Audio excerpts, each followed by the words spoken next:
In the second dev diary, we're going to go into the music and audio of Murder on Space Station 52.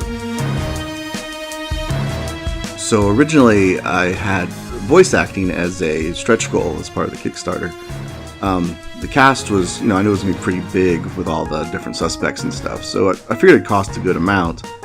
So while the Kickstarter was successful, I didn't actually raise enough money to pay for all the voice actors. So I kind of just went ahead assuming that it wasn't going to happen. But part of the Kickstarter video, I actually did the sort of little skit type thing as promotion where I just recorded all the voiceover myself. In fact, one of the jokes in that little skit was how I wasn't a very good voice actor. Hello, I'm Christopher Mathis, developer of Murder on Space Station 52. This is Edward Locke. Edward has found himself trapped on a space station with a ruthless killer. If he can't solve this mystery, it could be his last. Wait a minute now. He's likely to die in immense, awful, and horrible pain. Well, why would you say something like that? Because it's totally true. But people seemed to like it, and everyone was sort of like, just do the voice acting yourself.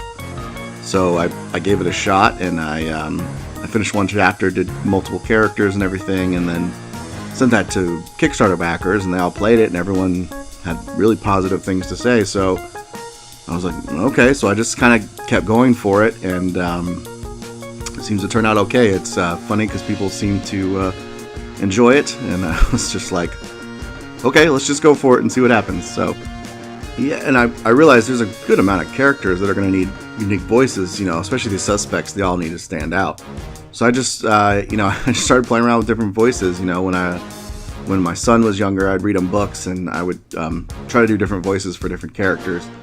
Just one because they stand out, and two because it always made him laugh. And I kind of just dipped back into that well and just said, okay, what kind of voices can I do? And just kept coming up with ideas. And also because I know some audio engineering, I was able to do some things on that side as well. So most people seem surprised when they find out I've done multiple voices, which is great because I was really worried everyone was going to be like, that's just the same guy doing everything.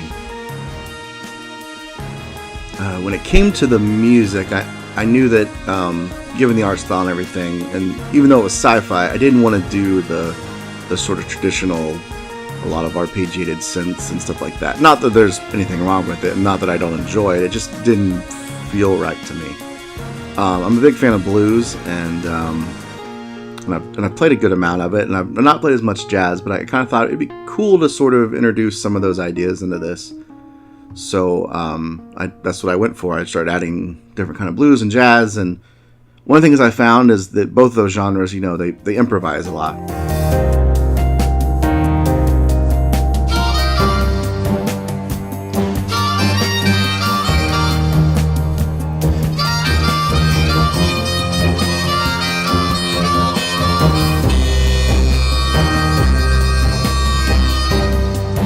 So when I was writing the songs, I approached it a little differently than I might normally, where I would kind of just set up maybe like a bass line and a drum, a little drum part, or maybe some chord progressions.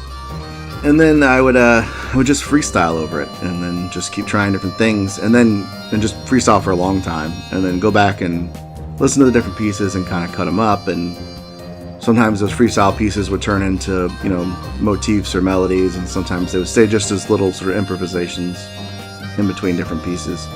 But it was a much more free and open kind of way of writing the song. So got a lot of good feedback on it. I wasn't sure how people were going to handle it because it's not what you'd maybe expect with a sci-fi type game. But it feels very Cowboy Bebop at times. So and I love that. So that was always nice as well.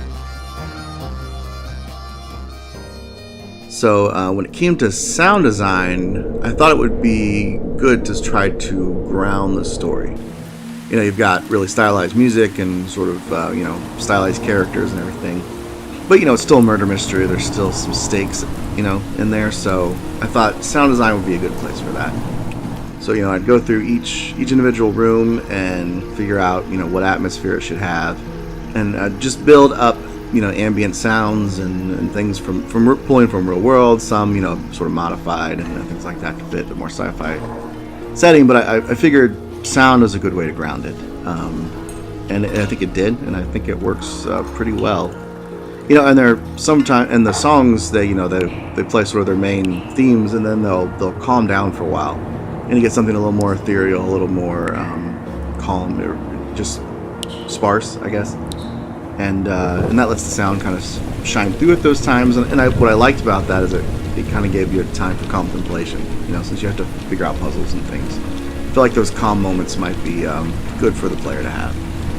Thank you for taking the time to learn more about the audio of Murder on Space Station 52. Keep an ear out for further updates. We'll see you on the station.